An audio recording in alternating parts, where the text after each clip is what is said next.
दोस्तों आईपीएल 2020 से जुड़ी सभी लेटेस्ट न्यूज़ पाने के लिए अभी हमारे चैनल को सब्सक्राइब कीजिए और उसके बगल का बेल आइकन भी ध्यान से ज़रूर दबाइएगा। दोस्तों अगर आप भी केन विलियमसन को एक बेहतरीन बल्लेबाज मानते हैं तो इस वीडियो को अभी दिल से लाइक ज़रूर करें। दोस्तों आईपीएल 2020 का दूसरा क्वालिफायर मुकाबला दिल्ली कैपिटल्स और सनराइजर्स हैदराबाद के बीच खेला जाना है। यह मुकाबला बहुत ही रोमांचक होने वाला है और इनमें से जो भी टीम जीतेगी वो सीधा फाइनल में मुंबई इंडियंस के साथ भिड़ने वाली है।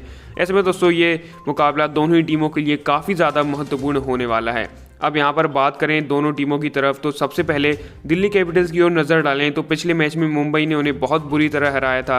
बल्लेबाजी की बात करें तो दिल्ली कैपिटल्स की बल्लेबाजी पिछले मैच में पूरी तरह से फ्लॉप रही थी। उनके ओपनर्स ने बिल्कुल भी उनका साथ नहीं दिया था और ख़ासकर पृथ्वी शॉ जो कि पिछले कई समय से लगातार आउट ऑफ फॉर्म चल रहे हैं। इसके अलावा भी कई सारे बल्लेबाज दिल्ली कैपिटल्स के लगातार अच्छी बल्लेबाजी नहीं कर रहे हैं, जिसमें ऋषभ पंत भी शामिल हैं। वहीं बात करें दिल्ली कैपिटल्स की गेंदबाजी की तो दोस्तों पिछले मैच में दिल्ली के लगभग सभी गेंदबाज काफ़ी ज़्यादा महंगे साबित हुए थे।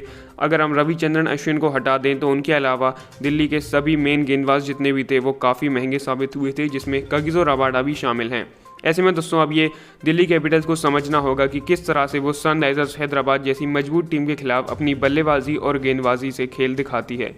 वहीं दोस्तों अब बढ़ते हैं सनराइजर्स हैदराबाद की तरफ। तो हैदराबाद ने अपने पिछले मैच में आरसीबी को काफ़ी शानदार तरीके से हराया और हम बात करें एसआरएच की सबसे पहले बल्लेबाजी की तो पिछले मैच में उनके ओपनर्स ने ज़्यादा कुछ खास बल्लेबाजी नहीं की हो, लेकिन बीच में केन विलियमसन और खासकर जेसन होल्डर ने जिस तरह की बल्लेबाजी की उन्होंने पूरा का पूरा मैच पलट कर रख दिया और वहीं से मैच जिता दिया। ऐसे में दोस्तों एसआरएच की बल्लेबाजी दिल्ली के मुकाबले फिर भी काफ़ी ज़्यादा अच्छी है। वहीं बात करें दोस्तों हम एसआरएच की गेंदबाजी की तो हमने जैसा कि देखा था कि पिछले मैच में उन्होंने आरसीबी को मात्र 131 रनों पर ही रोक दिया था। ऐसे में एसआरएच की गेंदबाजी काफ़ी ज़्यादा मजबूत है और अब देखना होगा कि दिल्ली कैपिटल्स उसे किस तरह से खेल पाती है, क्योंकि एसआरएच की तरफ अगर हम गेंदबाजी में नज़र डालें तो उनके पास हैं राशिद खान, इसके अलावा टी नटराजन भी अच्छी गेंदबाजी कर रहे हैं। तो ऐसे में दोस्तों देखना होगा कि अब किस तरह से इन दोनों टीमों के बीच मुकाबला रहने वाला है।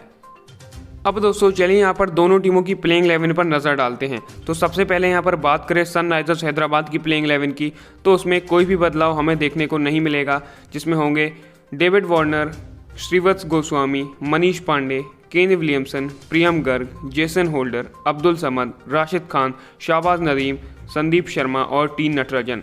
तो दोस्तों ये तो होगी सनराइजर्स हैदराबाद की प्लेइंग 11। अब दोस्तों वहीं बात करें दिल्ली कैपिटल्स की प्लेइंग 11 की तो उसमें हमें दो बड़े बदलाव देखने को मिल सकते हैं। सबसे पहले तो अजिंक्य रहाणे की जगह यहाँ पर हमें शिमरन हेटमायर देखने को मिल सकते हैं और वहीं डैनियल सैम्स की जगह हो सकता है कि मोहित शर्मा को मौका मिले या फिर हर्षद पटेल को भी गेंदबाजी के लिए चुना जा सकता है।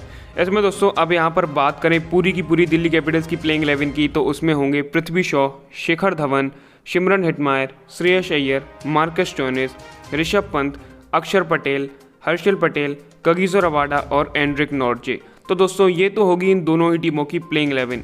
अब दोस्तों आप हमें नीचे कमेंट करके बताइए कि आपको क्या लगता है कौन सी टीम ये मुकाबला जीत सकती है।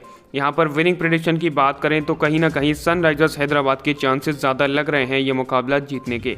अब दोस्तों आप लोग हमें अपनी राय नीचे कमेंट में दे सकते हैं कि कौन सा खिलाड़ी इस मैच में अच्छी बल्लेबाजी या गेंदबाजी कर सकता है। अपनी राय नीचे कमेंट में ज़रूर दीजिएगा। अब दोस्तों आपको बता दें कि ये मैच हारने के बाद कोहली तो उदास थे ही, लेकिन उनसे भी ज़्यादा AB डिविलियर्स उदास दिखाई दिए, क्योंकि उन्होंने पूरे सीज़न में बेहतरीन बल्लेबाजी की है और इस मैच में भी दबाव में एक शानदार अर्धशतक जड़ा। अपना बेहतरीन प्रदर्शन देने के बावजूद डिविलियर्स आरसीबी को फाइनल में नहीं पहुंचा सके। इस मैच में भी उन्होंने 43 गेंदों का सामना करते हुए 56 रनों की बेहतरीन पारी खेली।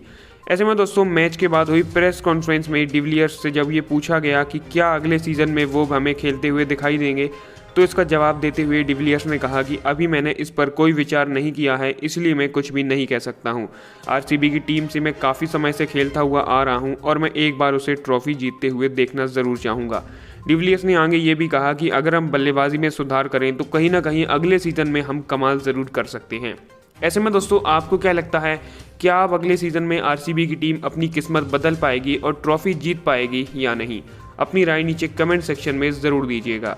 अब दोस्तों पहले बल्लेबाजी करने उतरी रॉयल चैलेंजर्स बेंगलुरु की शुरुआत काफ़ी खराब रही और दूसरे ओवर की दूसरी गेंद पर सलामी बल्लेबाज और कप्तान विराट कोहली कैच आउट हुए। उन्होंने 7 गेंद में 6 रन बनाए। इसके बाद बल्लेबाजी करने आए एरॉन फिंच और उन्होंने देवदत्त पडिक्कल के साथ मिलकर पारी को आगे बढ़ाया कि तभी चौथे ओवर की तीसरी गेंद पर पडिक्कल भी आउट हुए। उन्होंने 6 गेंद में मात्र 1 रन बनाया। इसके बाद बल्लेबाजी करने आए मोइन अली और इसी बीच 11वें ओवर की दूसरी गेंद पर एरॉन फिंच कैच आउट हुए। उन्होंने 30 गेंद में 3 चौके और एक छक्के की मदद से 32 रन बनाए। दोस्तों इसी बीच 11वें ओवर की चौथी गेंद पर मोइन अली भी एक फ्री हिट पर रन आउट हुए। उन्होंने एक भी रन नहीं बनाया और एक गेंद खेलकर वो आउट हुए। इसके बाद बल्लेबाजी करने आए शिवम दुबे ने एबी डिविलियर्स का ज़्यादा कुछ खास साथ नहीं निभा पाया और 16वें ओवर की चौथी गेंद पर शिवम भी कैच आउट हुए। उन्होंने 13 गेंद में 8 रन बनाए। इसके बाद बल्लेबाजी करने आए वॉशिंगटन सुंदर भी 18वें ओवर की पहली गेंद पर आउट हुए। उन्होंने 6 गेंद में 5 रन बनाए। इसी बीच दोस्तों एबी डिविलियर्स एक छोर से अच्छी बल्लेबाजी कर रहे थे और इसी बीच उन्होंने अपना अर्धशतक भी जमाया। हालांकि उसके बाद 18वें ओवर की 5वीं गेंद पर डिविलियर्स भी बोल्ड हुए। अपनी पारी में उन्होंने 43 गेंदों का सामना करते हुए 5 चौकों की मदद से 56 रनों की पारी खेली। इसी तरह से दोस्तों रॉयल चैलेंजर्स बेंगलोर ने 20 ओवर में 7 विकेट के नुकसान पर 131 रनों का बड़ा स्कोर बनाया।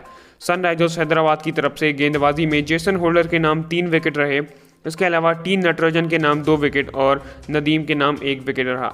अब दोस्तों आपको बता दें कि 132 रनों के लक्ष्य का पीछा करने उतरी सनराइजर्स हैदराबाद की शुरुआत भी काफ़ी खराब रही और पहले ही ओवर की चौथी गेंद पर सलामी बल्लेबाज श्रीवत्स गोस्वामी आउट हुए। आपको बता दें वो खाता भी नहीं खोल पाए और 3 गेंद बनाकर आउट हुए।